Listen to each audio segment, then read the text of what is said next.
Good morning, I'm Anna Palmer. And I'm Jake Sherman. And welcome to the Daily Punch, brought to you by Punchbowl News. It's Tuesday, July 14th, 2026. Let's get in the mix. Here are your Washington headlines of the day. Number one, inside the Reconciliation 3.0 gamble.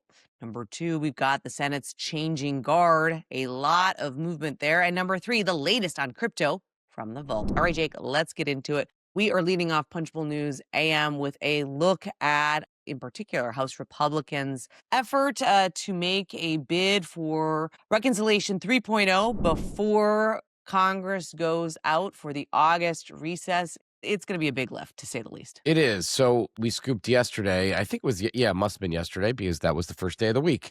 Although Sunday was the first day of the week for many of us this week, but that the House was rushing toward a reconciliation markup on Wednesday. Mike Johnson very quietly snuck to Camp David with members of the House Budget Committee, some members of the House Budget Committee, and the White House and Steve Scalise to Camp David on Sunday and Monday.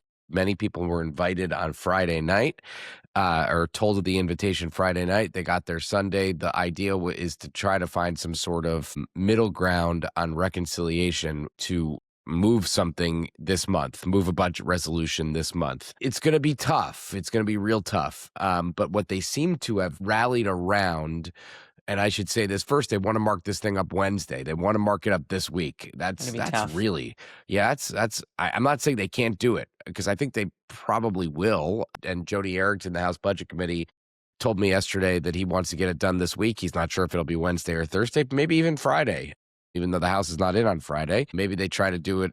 I don't know. It's tough work, a whole 5 days, Jake. I don't know. Yeah, exactly.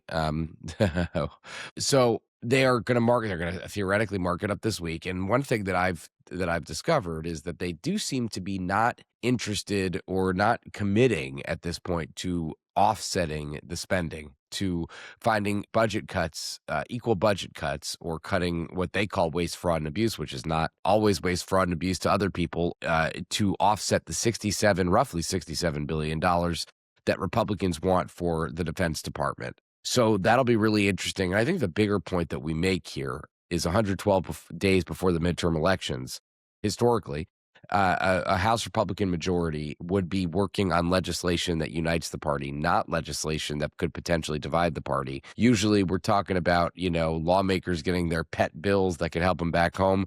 This is a big undertaking. And what's at the core of this undertaking is the fact that the Pentagon they say they need tens of billions of more dollars to prosecute the war in Iran and to backfill munitions and all other things that they need, because of the war and because of what's happened to sending weapons to Ukraine. Yeah, I think there's kind of 2 points that are really important here. One, which you make, which is the idea that this is a risky political gambit for Speaker Mike Johnson and House Republicans going into election season, because it is not a sure thing by any stretch of the imagination. This is going to be difficult.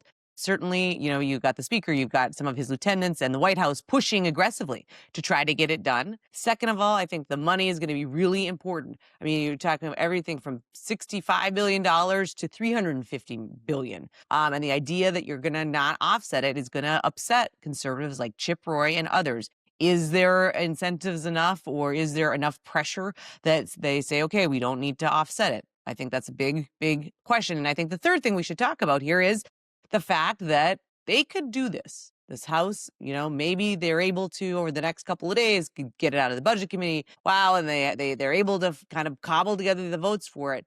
The Senate is extremely skeptical of this legislation. You've got the leader, Thune, where we write this morning, Thune is as skeptical as ever of Reconciliation 3.0, saying Monday it will be a, quote, heavy lift, quote, really challenging and involve a bumpy path to getting the votes in his chamber. I think the other thing that is important, and I really think I'd love to get your take on this, is the idea that, the House floor has been shut down because of the Save America Act, and Representative Anna Paulina Luna, that appears to be lifting because she's been appeased by what the Johnson has said. But even if House Reconciliation 3.0 includes Save America Act, that doesn't mean that the Senate is just going to go along for the ride on this. No, the Save America Act is another key component of reconciliation, theoretically. And there's been questions about how much they could add to reconciliation, in what form, et cetera, et cetera. There's a bunch of ideas floating around now. They have not settled on any one of those ideas on how to put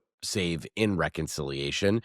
Um, and the House is going to put something in that is, as much as they can, that could pass the muster, at least they think could pass the muster of the Senate parliamentarian. Now, Ralph Norman and other conservatives say the entire thing has to go in. Probably not possible, they don't think, but there are a lot of ideas here. I'm not sure what they're going to settle on. They had talked about a $4 billion pot to incentivize states to use voter ID and citizenship verification. There's now some thought that won't work. I don't know where this is going to end up. And of course, the Senate is unpredictable on this. And yeah, I don't know how it's going to shake out, to be honest with you. I don't know how it's going to shake out.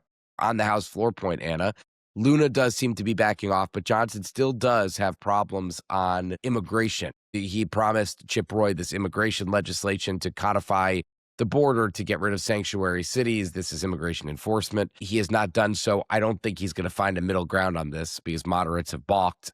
And I'm not sure he's going to get the House floor open today. I think he will. I'm not 100% positive, but I do think he will. All right, Jake, let's go on to the number 2 story of the morning. It is a busy week in the Senate with a ton of nomination hearings and floor votes as senators mourn the loss of Senator Lindsey Graham. First up, his sister, Darlene Graham Nordone, is going to be sworn in as his successor at 2:30 p.m. And there's a lot of other things happening, the NDAA, Todd Blanche's confirmation. But the thing and the point that we make in the second item, which I think is smart, is a look at, yes, Graham's loss is a monumental one for the Senate. It was not obviously expected, but there is going to be just a slew of members who are retiring, lost their primary, or are running for other office. It's going to be a whole new Senate come 2027. Yeah, Mitch McConnell, John Cornyn, Bill Cassidy, Tom Tillis, Joni Ernst, Steve Daines, Cynthia Lummis, Marsha Blackburn, Tommy Tuberville, all gone.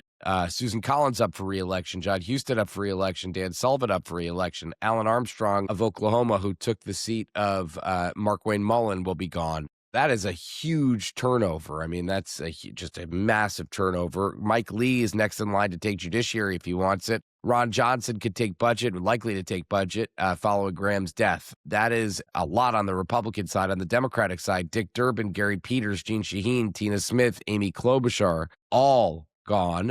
It is a huge changing of the guard. And, I said this yesterday on MS Now when talking about Lindsey Graham. I mean, the question is, like, who could take Lindsey's place? And I think that's just like a really difficult thing to do. And Jonathan Martin, our friend at Politico, had a really good column on this yesterday. I mean, Graham was in many ways just a singular figure. And that's because of decades of experience. That comes with time. It doesn't, you don't come in and you're a freshman and all of a sudden you're the deal maker, you're the kingmaker, you're trying to do international politics. I mean, that is something that is really, you won't know who the next Lindsey Graham is, for at least a decade plus. Yeah. And if ever, I mean, he's from a different era, right? And that comes, those relationships in the chamber come from long nights, long days in the chamber over decades, being in the House of Representatives, having relationships with presidents. And on the international stage, it just comes from decades of traveling, from meeting world leaders when they were not world leaders. It's like, it's like anything, but it just takes a lot of time. So, anyhow, it's a big change in the Senate that we're very excited and very interested in covering. All right, let's go to the number 3 story of the morning. Amid President Donald Trump's big push to get crypto legislation across the finish line in Congress, there's a couple of big news things, but really interesting here. Brendan Peterson reporting that White House crypto advisor Patrick Witt is leaving his post, according to a person familiar with his departure. Crypto in America broke that news last night. But that big staffing change comes as Senator Tom Tillis isn't quite done talking about stablecoin yield. Interesting that you have the president pushing hard, Jake, to get something done on crypto. But at the same point, the negotiations aren't even done yet. Let's say this. I mean, Trump yesterday said, let's pass the Clarity Act in honor of Lindsey Graham. Lindsey Graham had nothing to do with crypto, and Right.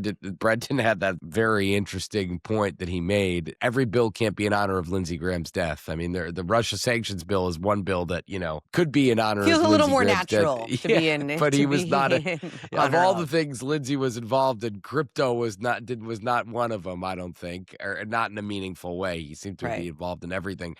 Tom Tillis floated one last change in an effort to soothe long-standing concern from the banking sector about the Clarity Act. Banks feared the law may cause their deposits to migrate out of traditional banking, and Tillis suggested lawmakers could develop circuit breaker language to prevent that migration. It's just it highlights, as Brendan writes this morning, it's just not finished, and the big war between banks and traditional banks, traditional finance, and crypto has been raging for months, if not longer, and it seems to continue to rage. And they're trying to put it back together or to find some middle ground. All right, we are going to leave it there. Thank you so much for listening. We appreciate it. If you like the Daily Punch, share it on social media. Tell your friends. It's the best way to find out about us. There's a ton more news in our AM edition. You can sign up for that for free. All it takes is an email. Have a great day and stay safe, everybody.